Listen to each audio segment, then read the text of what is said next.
This is ridiculous. Did you have a hole in that, or what happened? Really? I'm gonna clean that up. Like, really? I didn't do that. You know this is my goddamn home, right? You live in this shithole? Hello. Today we're gonna talk to you about the election of 1800.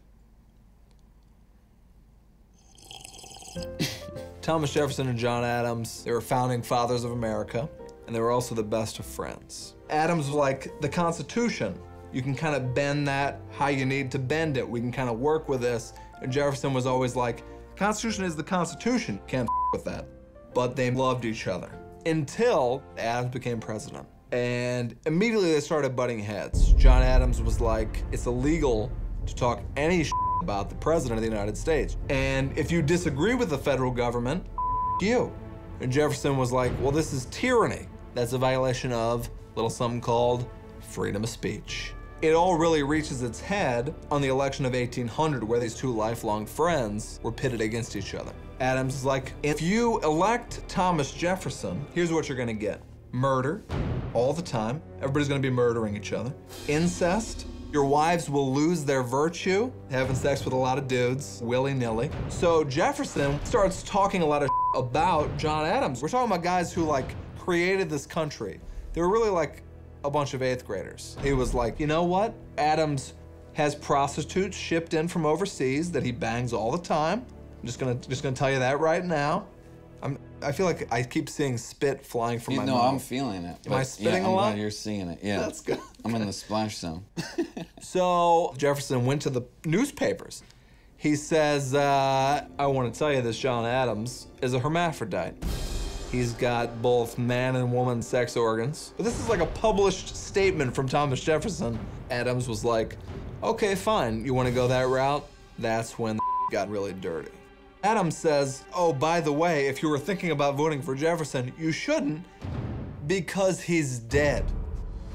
It's a pretty good campaign. It's a very good campaign. Vote for me, I'm alive. Yeah, even if you disagree with everything I say, at the very least, I'm alive.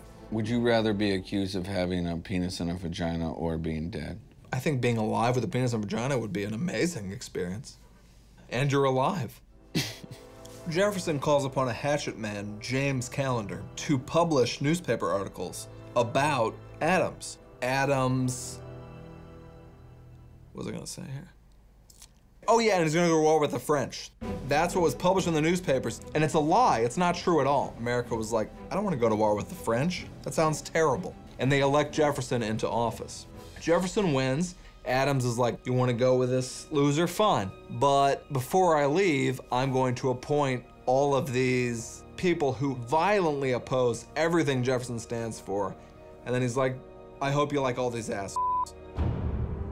So, cut to 4 years down the line, and Jefferson's daughter dies. And Abigail Adams is like, look, I know we've had our differences with Jefferson, but I should pop him off a letter. She's like, look, I'm really, really sorry about your daughter, and it sucks that she is dead.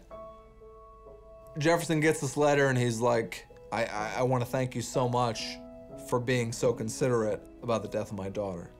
But while I've got your attention, I also want to tell you, you and your husband for being such assholes who up my presidency. This is how immature these great men of American history were. He can't even that should have been 2 separate letters. She's like, John, you know what? We're done with Thomas Jefferson. He's an ass. I tried to make it work with this guy, but him. So these two don't speak for a decade.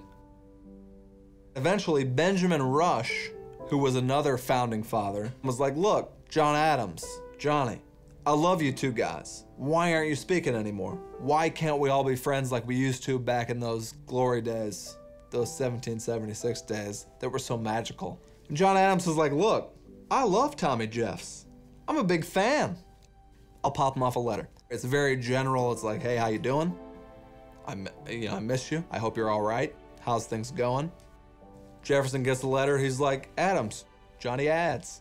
Good to hear from you, buddy. It's been 10 years. How's life? And then the letters start flowing, and before you know it, they start to connect on certain things. They start to connect on, I'm a little concerned about slavery. Thomas Jefferson was like, I'm anti-slavery, but I do have hundreds of slaves.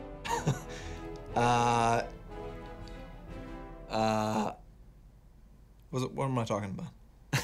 Keep going. You got it. It's weird how quickly alcohol makes you not realize what you said at all. So, by the end of their life, these two have exchanged 158 letters, and they're best friends again. Then it's 1826. John Adams is on his deathbed, and his last words are, "Independence forever," and also, "Thomas Jefferson survives," because that guy's fucking awesome. Little did he know that just a few hours prior, miles and miles away, Thomas Jefferson had also died. That day was July 4th, the 50th anniversary of the signing of the Declaration of Independence, which is crazy. That's true friendship. True friendship. Cheers. It's a friendship. You're my best friend. We barely know each other. Okay. Oh, we're best friends.